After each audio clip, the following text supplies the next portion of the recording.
इस कार्यक्रम के प्रसारण पुण्यार्जक हैं श्री राजेंद्र प्रसाद जैन, श्रीमती ममता जैन, श्री प्रशांत जैन, श्रीमती दिव्या जैन, पारस जैन, श्री भरत जैन, श्रीमती सौम्या जैन एवं समस्त परिवार मुंबई।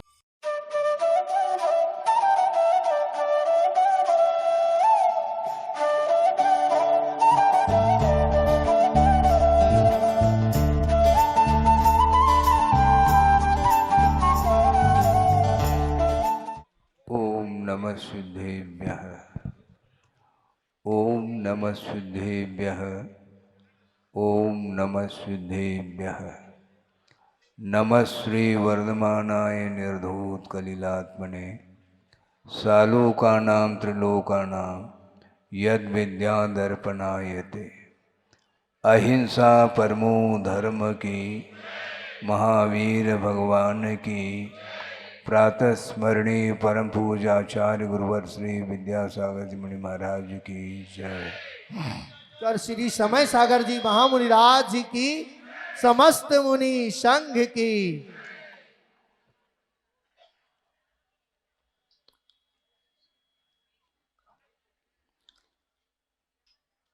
संसार का निर्माण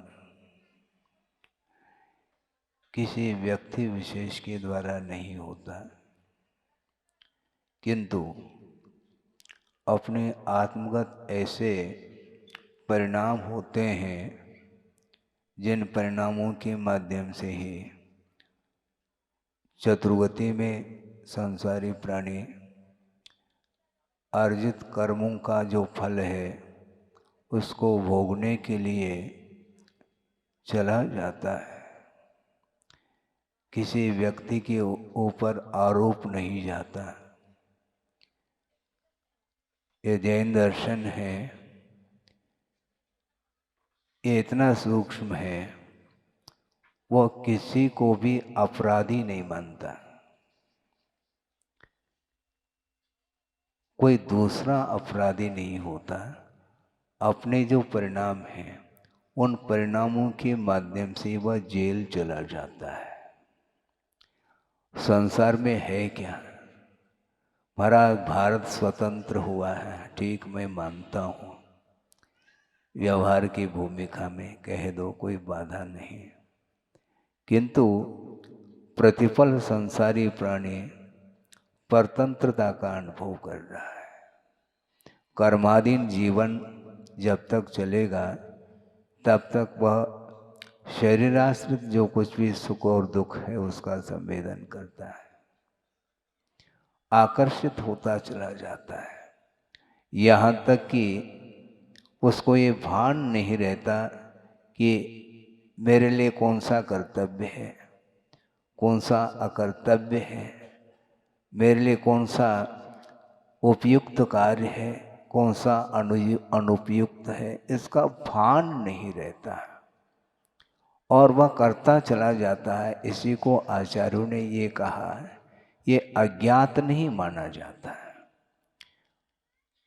व्यवहार की भूमिका में, लौकिक क्षेत्र में उसको अज्ञात माना जा रहा है, जिससे जो परिचित नहीं है। मुझे ज्ञात नहीं, इसका नाम अज्ञात, ये आगमकारों का वचन नहीं। आगमकार ये कहना चाहते हैं अज्ञात किसको बोलते हैं? अज्ञात उसको बोलते हैं मदात प्रमादात व अनवबुद्ध प्रवृत्ति अज्ञातम, ऐसा कहा पूजपा स्वामी ने। मद के कारण यानी उन्मत्तता के कारण और प्रमाद के कारण बिना सोच विचार किए जो प्रवृत्ति की जाती है उसका नाम अज्ञात कहा। इसलिए आप लोगों को अलर्ट होना चाहिए, सावधान होना चाहिए। पहले भी हम सुनते थे, स्वाध्याय करते थे लोग, देहात में गुरुदेव का विहार हुआ और वहाँ पर भले ही 8-10 पुरुष और महिला वर्ग दोनों बैठ करके वचनिका जिसको बोलते हैं, और उस समय जिस समय शास्त्र लाया जाता है और सावधान ऐसा बोलते थे, यानी सावधान हो जाओ। लेकिन वर्तमान में वह स्थिति देखने को नहीं मिलती। धर्म सभा में भी मोबाइल का प्रयोग आम तौर से हो रहा है। आपके मुख किस तरफ है? महाराज आपकी ओर है। मैं मानता हूं आपका मुख तो मेरे ओर है, किंतु आपका मन किस ओर है भगवान जानते हैं। इसीलिए मन के माध्यम से निरंतर वह भाव उत्पन्न होते रहते हैं और उसके माध्यम से ही प्रतिपल कर्म का आश्रय होता है, बंध होता है। और बंधन का अनुभव करने वाला संसारी प्राणी स्वतंत्रता का अनुभव कैसा कर सकता है? संभव नहीं है। इसलिए बहुत अल्प समय कल से व्यवस्थित होंगे, क्योंकि हम ही व्यवस्थित नहीं थे। थोड़ी संघ में थोड़ी सी चर्चा करनी थी, उसमें समय थोड़ा सा लगा, विलंब हुआ, वह भी आवश्यक था। और कल से समय पर आप लोग आएंगे और गुरुदेव की अर्चना के साथ थोड़ा सा उपदेश धर्म की चर्चा आपके बीच में होगी।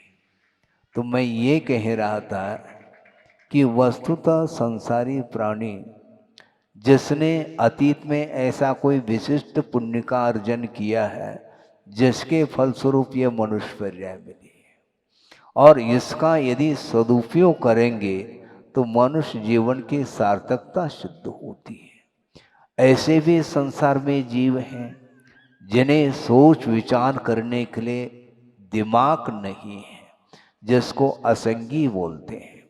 एकेंद्रीय से लेकर के असंगी पंचेंद्रिय तक विचार विमर्श करने की शिक्षा इत्यादि को प्राप्त करने की क्षमता, योग्यता उसके अंदर नहीं होती। उनके लिए कौन उपदेश दे सकता है? वह उपदेश सुन नहीं पाएंगे। असंगी पंचेंद्रिय के पास यद्यपि वह कान है, ध्वनि तो आती है उसको सुनने में, किंतु उसका क्या मीनिंग है, उसका क्या अर्थ है, उससे उसको कोई प्रयोजन नहीं। और आपके पास माइंड है, भले ही माइक आपके पास नहीं है। मेरे पास माइक भी है और माइंड भी है, लेकिन ये ध्यान रखो आपके पास माइंड ही नहीं, माइंडेड हैं आप। माइंडेड का अर्थ कुछ विशेष होता है। हाँ, विशेष जो है जानने की क्षमता जो रखता है, एजुकेटेड पर्सन जिसको बोलते हैं। तो ऐसे स्थिति में भी संसारी प्राणी सांसारिक कार्यों से वह उभर नहीं पा रहा है, निरंतर वह उसमें उलझा हुआ है। और सुलझाने के लिए भगवान के सामने हाथ जोड़ता है, सुलझाओ भगवान, भजन भी चालू कर देता है। वो आप उलझते चले जाए और भगवान सुलझाने के लिए बैठे हैं क्या है? उलझो आप और वो सुलझाएं, ये बात नहीं बनती। किंतु भगवान ने जो कहा है उसके अनुरूप, अपनी शक्ति और सामर्थ्य के अनुरूप यदि हम अपने जीवन में धर्म के लिए स्थान देते हैं, तो निश्चित रूप से आपके जो आत्मगत परिणाम है, जो विशुद्धतम परिणाम है, उनके माध्यम से आपका उद्धार होने वाला है। संसारी प्राणी का उद्धार और उसका पतन अपने परिणाम के द्वारा। ये बात अलग है कि संसार से ऊपर उठाने के लिए सच्चे देव गुरु शास्त्र इनका आलंबन भी लिया जाता है और इनके निमित्त से अपना विकास होता है।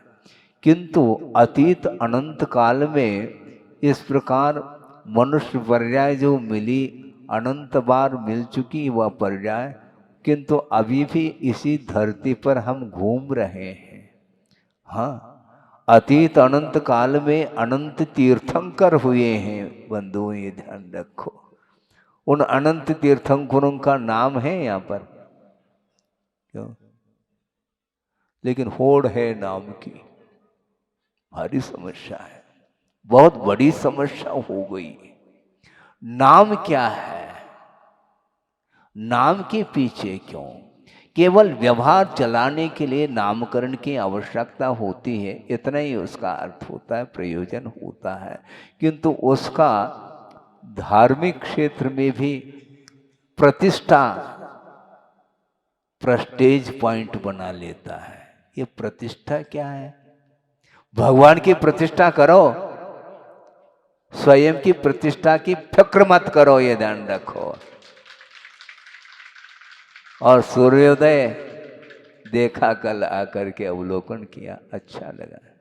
बहुत ही वह दृश्य देख करके ऐसा लगता है कि इसको करने वाले जो पुण्यार्जक होंगे वो अपने आप में उनका भी बहुत बड़ा पुण्य, तीव्र पुण्य जिसको बोलते हैं, उस क्वालिटी का पुण्य सबको हो अनिवार्य नहीं। लेकिन ये ध्यान रखें, भले आप जिनालय बनाओ, जिनबिंब स्थापित करो या नहीं करो, किंतु जो कर रहे हैं उनका जो पुण्य, जो तीव्र पुण्य का उदय है, उसके माध्यम से सबका पुण्य जागृत हो रहा है।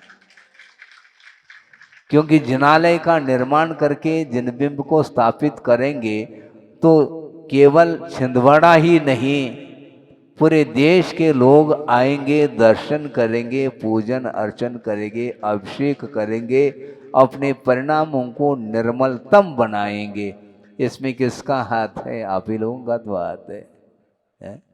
बिल्कुल ठीक है, बहुत अच्छा काम किया। इसको बोलते हैं धर्म की आराधना करने के लिए अवसर मिलता है, और इसका उपयोग अच्छे ढंग से कर लेना चाहिए।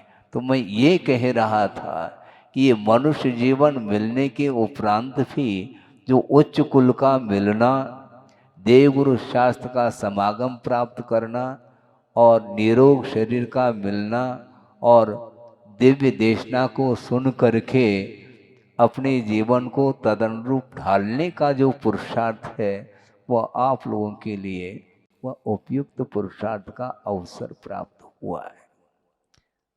बड़ी विचित्र अनंत तीर्थंकर किसको बोलते हैं? उस समय भी हम और आप थे और अभी भी हैं, और अनंतों की संख्या वहां पर, कहाँ पर? सिद्धालय में अनंतानंत सिद्ध परमेष्ठी जिनकी हम परोक्ष रूप से आराधना कर रहे हैं, वैसे उनकी आराधना हमेशा परोक्ष रूप से इसलिए होती है क्योंकि वह अमूर्त स्वभाव को प्राप्त कर चुके हैं, और हम और आपके बीच में उनका पुनः उनका यहाँ पर आगमन संभव नहीं है। पंच कल्याणक में आप दृश्य देखते हैं, केवल ज्ञान हो जाता है प्रभु को, उसके बाद निर्वाण कल्याण के दिन भी आप दृश्य देख सकते हैं। अरहंत परमेष्ठी अब निर्वाण को प्राप्त कर गए, वहाँ पर कुछ अवशेष देखने को नहीं मिलता, स्वभाव को उपलब्ध कर जाते हैं। तो आपका लक्ष्य क्या है? आखिर जिनालय बनाने जा रहे हैं, बहुत अच्छी बात है, इसके पीछे क्या लक्ष्य है? लक्ष्य होना चाहिए, निरुद्देश्य नहीं होता, उद्देश्य यही होता है, होना चाहिए कि जो कुछ भी धर्म की आराधना हम कर रहे हैं, इसके पीछे एक ही मात्र लक्ष्य है, कर्मों की निर्जरा, कर्म का क्षय।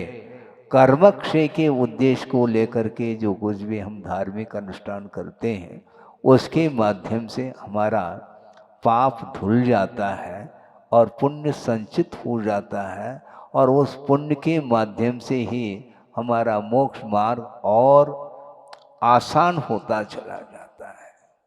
कठिन तो है वो मोक्ष मार्ग, कठिन है। एक हाइकू या समझ लो गुरुदेव ने ये पंक्ति दी थी, हमने सुना था कि मोक्ष मार्ग जटिल तो है, सुन रहे हैं आप? मोक्ष मार्ग जटिल तो है किंतु कुटिल नहीं है। मोक्ष मार्ग में कुटिलाई संभव नहीं है, ध्यान रखो। इसलिए क्योंकि जहां पर जिस मोक्ष मार्ग में आर्जव धर्म की आराधना की जाती है, वहां पर कुटिलता कैसे संभव हो सकती है? नहीं होना चाहिए। इसलिए आर्जव धर्म की उपासना करते रहिए। उसके माध्यम से ही अपने परिणामों में भी सरलता आएगी, सहजता आएगी और सहिष्णुता आएगी। परस्पर में आत्मीयता का व्यवहार और बढ़ता चला जाएगा। आत्मीयता होनी चाहिए। हाँ, उसके बिना व्यापक रूप से धर्म की प्रभावना संभव नहीं है, क्योंकि ये जैन धर्म, जैन दर्शन इतना विशाल दृष्टिकोण को लेकर के अपना विषय देता है, अन्यत्र बहुत कठिन होता है। एक दूसरे के प्रति करुणा, दया, अनुग्रह का जो भाव, परोपकार का जो भाव है, यह बिना जैन दर्शन के संभव नहीं। और जैन दर्शन का अर्थ ये नहीं समझना चाहिए ये जाति परक कोई धर्म है, नहीं, किंतु जिन्होंने अपने इंद्रियों को और कर्मों को जीत लिया है उसका नाम जिन है, और जिनके जो अनुयायी होते हैं उसका नाम जैन है। ये जैन धर्म की व्याख्या है। इसलिए बहुत अच्छा अवसर है, कल आना हुआ है और देखो आप लोगों का कितना और पुण्य जागृत होता है? अच्छा, शीतकालीन, हमें तो अभी ठंड लग नहीं रही है। विहार करते आए और उसमें भी पसीना आ रहा था। हमने सोचा कि ग्रीष्मकालीन तो नहीं हो रहा है। कुछ भी हो, भाव आपके हैं। समय पर जितना होगा, समय जितना मिलना है मिलेगा। बाकी हम ये कहना चाहते हैं कि इस पर्याय को बहुत सार्थक बनाना चाहिए। इसलिए कह रहा हूँ कि वर्तमान में पाश्चात्य संस्कृति जो चारों ओर फैली हुई है और नित्य नए जो अनेक प्रकार के जो संसाधन हैं भौतिक युग संबंधी, उसके माध्यम से संसारी प्राणी का पतन हो रहा है। उस पतन से बचाने का पुरुषार्थ आप लोगों को करना है। छोटे छोटे जो बच्चे हैं उनके ऊपर संस्कार क्या मिल रहा है, हम बताओ आप। खास तौर से माता पिताओं के ऊपर ही ये सारा सारा निर्धारित है। वो यदि अनुशासन में रखते हैं तो निश्चित रूप से परिवार बहुत अच्छे से चलेगा। किंतु धीरे धीरे पतन हो रहा है, होता ही चला जा रहा है। इसका कारण क्या? और कुछ नहीं, संसाधन बढ़ रहे हैं और स्वाध्याय की ओर जो रुझान है वो कम होता चला जा रहा है। स्वाध्याय करिए आप, कम से कम संस्कृत नहीं है तो हिंदी में लिखी हुई जो ग्रंथ हैं या जिसका अनुवाद किया है विद्वानों ने, उसका अध्ययन करिए आप। छड़ाला से प्रारंभ कर लो, कोई बाधा नहीं। छड़ाला में भी बहुत कुछ विषय, चतुर्गति रूप संसार का पूरा जो है चित्रण उसमें मिलता है। व्रतों का भी वर्णन किया है और देश व्रत महाव्रत का भी वर्णन मिलता है, और भी जो द्रव्य हैं, तत्व हैं, उसका भी विश्लेषण काफ़ी हद तक उसमें किया गया है। उसके माध्यम से, उसके स्वाध्याय करने से वस्तुतः अपना जीवन किस रूप में होना चाहिए और वर्तमान में किस रूप में चल रहा है, तुलनात्मक अध्ययन करने का आपको अवसर मिलेगा। इसलिए आप स्वाध्याय की परंपरा बनाए रखें, क्योंकि वस्तुतः देखा जाए पूजन अर्चन अभिषेक ये सारे होते और होना चाहिए, किंतु 24 घंटा मन जो इसके उपरांत भी बाहर दौड़ लगा रहा है तो उसमें थोड़ा सा नियंत्रण हो सकता है। महाराज, मन को कैसा नियंत्रित किया जाए? अच्छा, मन को नियंत्रण करना है। मन की गति जानते हैं आप? वो फ्लाइट से भी ज़्यादा है। एरोप्लेन की जो गति है उससे भी बैठे बैठे 3 लोक की यात्रा करके बार मन आ सकता है। इसलिए आप बैठे जरूर पंडाल में, किंतु आपका मन भी पंडाल में हो। और आपने हाथ जोड़ा है तो मन का भी हाथ जोड़ना चाहिए। हाथ तो हम जोड़ देते हैं, किंतु मन मन कहाँ चला जाता है पता नहीं पड़ता। मोबाइल की घंटी बजी और तुरंत वह ले लेता है हाथ में, हलो हलो, फॉलो नहीं करता, हलो हलो करता रहता है। समस्या ये जा रही है, ये युग आया है। अब बहुत कठिन है, आहार के समय पर भी घंटी बजती है तो वह बाहर चला जाता है। ये सब क्या हो रहा है? पूजन करने के लिए बैठे हैं, उस समय में मोबाइल की घंटी बजती है तो जल्दी से जल्दी अर्घम और उठ के चले जाते हैं। ये सब क्या है? ये कितनी आकुलता है। आलोचना नहीं, ये ध्यान रखे, हकीकत बता रहा हूं, यथार्थ सत्य है कि हो रहा है क्या नहीं हो रहा है। नहीं होना चाहिए, तब तो प्रभावना माननी पड़ेगी अपने को, है बिल्कुल। प्रभावना तभी 10-15 मिनट के लिए भी यदि मान लो आपका मन विश्राम नहीं ले रहा है, प्रभु की अर्चना करते समय, यहाँ तक मैं कहना चाहूँगा 2 मिनट में, कई बार हमने कहा और फिर से यहाँ पर आपके सामने कहना चाहता हूँ कि धार्मिक क्रियाएं किस ढंग से होनी चाहिए।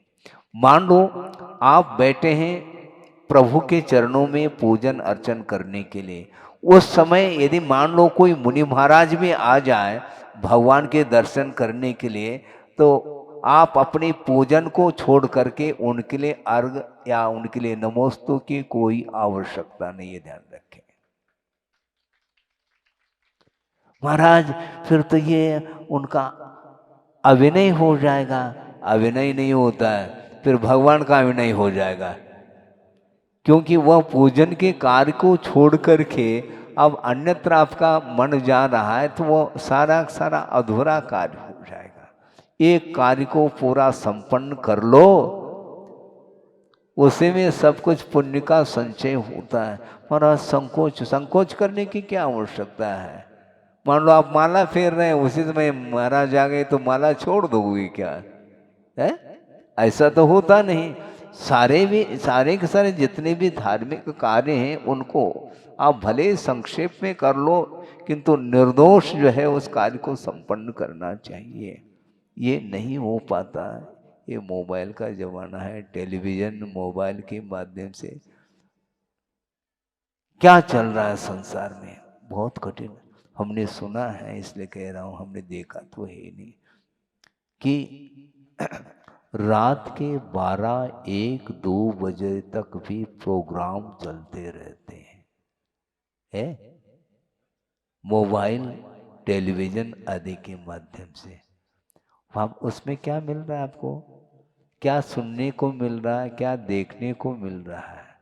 सिवाय राग के अलावा, सिवाय भौतिक सुख के अलावा और कुछ भी दिखाई नहीं देता। और इतना घंटों लगा रहे हैं, और इधर स्वाध्याय करने के लिए महाराज हमारे पास समय नहीं है। अच्छा, वो सारा समय उसी में लग गया, अब कहाँ समय मिलेगा आपको? है समय का अर्थ काल भी होता है, समय का अर्थ आत्म तत्व हुआ करता है, समय का अर्थ शास्त्र भी होता है। प्रति पल संसारी प्राणी की दृष्टि बहिर्दृष्टि बाहर की हो रही जा रही है। इसलिए करने योग्य क्या है, आगम में क्या लिखा है, भगवान की क्या आज्ञा है, वह ज्ञात नहीं हो पाता। विहार करते हुए आ रहे थे, एक बार का प्रसंग आपके सामने रखूं।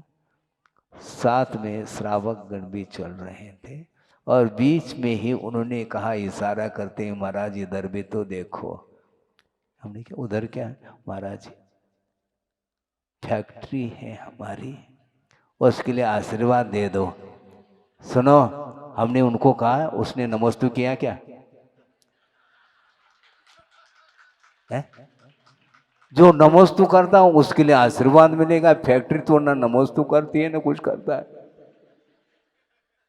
किसको आशीर्वाद दे दूं मैं?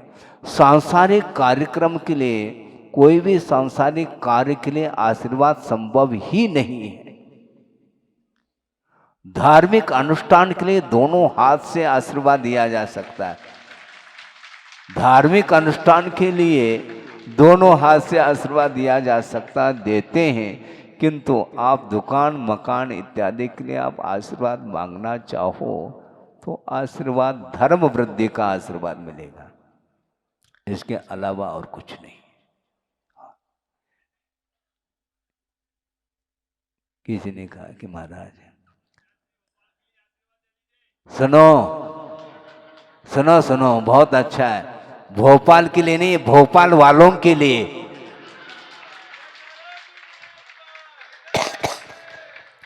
स्थान विशेष से कोई प्रयोजन नहीं। कोई पूछता है तो आप क्या बोलेंगे? भारतीय।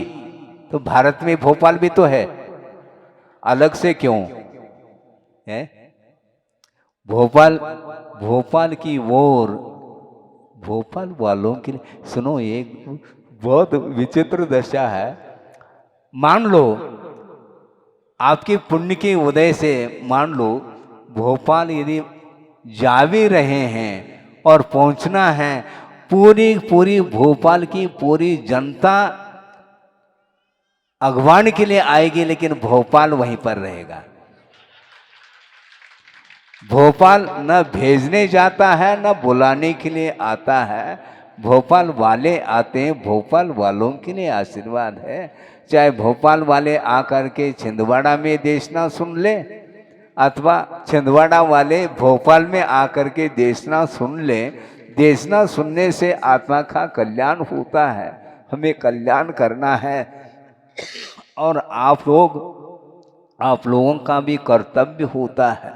जिस प्रकार श्रमण लोग अपने कर्तव्य का पालन करते हुए, अपने आचरण का पालन करते हुए साधना के माध्यम से प्रभावना करते हैं, उसी प्रकार श्रावक का भी परम कर्तव्य होता है, दायित्व है उसके पास कि वह भी जिस प्रकार श्रमण अपना कर्तव्य करते हैं, उसी प्रकार वो भी जहाँ भी हो, वो धार्मिक क्षेत्र में पूरा पूरा योगदान देते हुए वो उसके लिए उपस्थिति दर्ज करें। हैं, धर्म एक रथ का रूप है, और रथ के कितने पहिए होते हैं?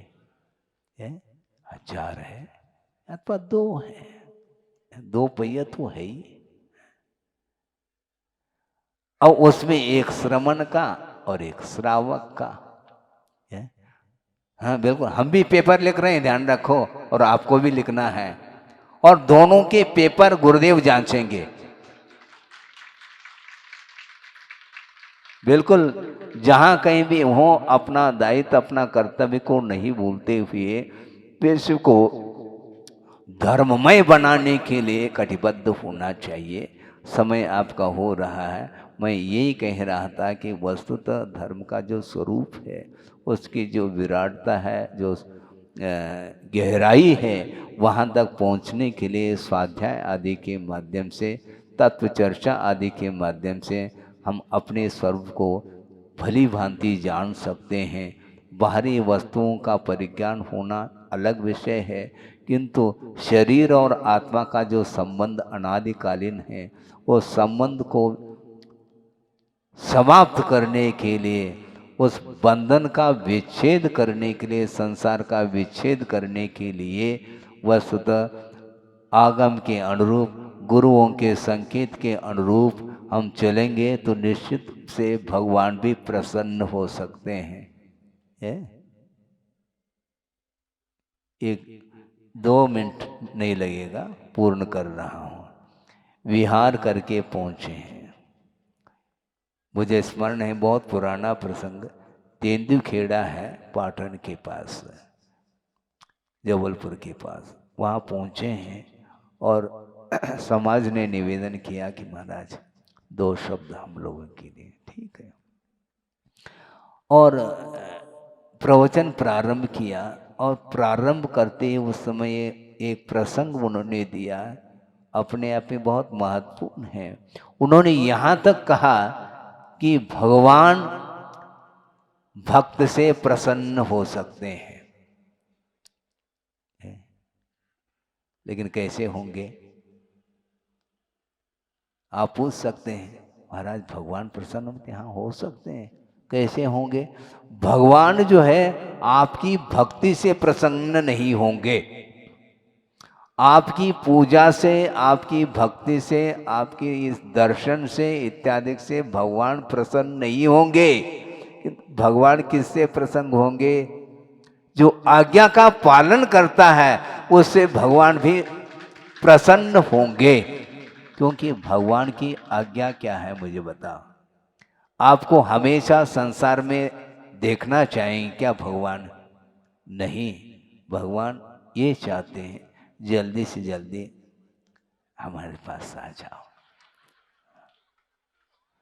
हाँ, जहाँ वहाँ पर वो गोलगंज जो ना बहुत बड़ा है, वहाँ पर अनंत सिद्ध परमेष्ठी उतने स्थान में 2.5 द्वीप का जितना विस्तार है उतने स्थान में अनंतानंत सिद्ध परमेष्ठी वहाँ पर विराजमान है। और वहाँ पर आप पूरा गोलगंज का पूरा विश्व ही पहुँच जाए तो भी वहाँ पर जगह की कमी नहीं है। जाना चाहे तब की बात है ना। उनके पास अनंत शक्ति है, इसके उपरांत भी वह अनंत शक्ति का प्रयोग आपके लिए नहीं कर सकते हो। यदि कर लेंगे तो एक ही क्षण में पूरा संसार खाली ना हो जाए, लेकिन संभव नहीं है ऐसा।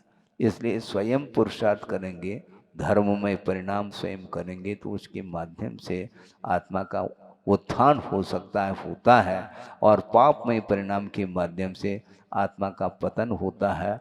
इसको संक्षेप में सारभूत आपके सामने आगम के आधार से बात रखी। आगे और कभी भी हाँ, नाश्ता पानी चल रहा है, हाँ, भोजन और मिलना है, क्या क्या हाँ, अलग अलग मिलेगा। बहुत उत्साहित हैं आप लोग, और आप लोगों के लगनशीलता और धर्म के प्रति, गुरु के प्रति जो समर्पण भाव है उसके माध्यम से ही हमें भी प्रसन्नता है। इसी प्रकार आप वातावरण, धार्मिक वातावरण को बनाए रखेंगे जिसके माध्यम से सबका कल्याण हो सके। अहिंसा परमो धर्म की जय। बोधि समाधि परिणाम शुद्धि स्वात्मोपलब्धि शिव शोक शुद्धि चिंतामणि चिंतित वस्तुदाने त्वाबंद मानस्य ममास्तु। परम पूजा आचार्य गुरुवर श्री विद्यासागर जी महाराज की जय।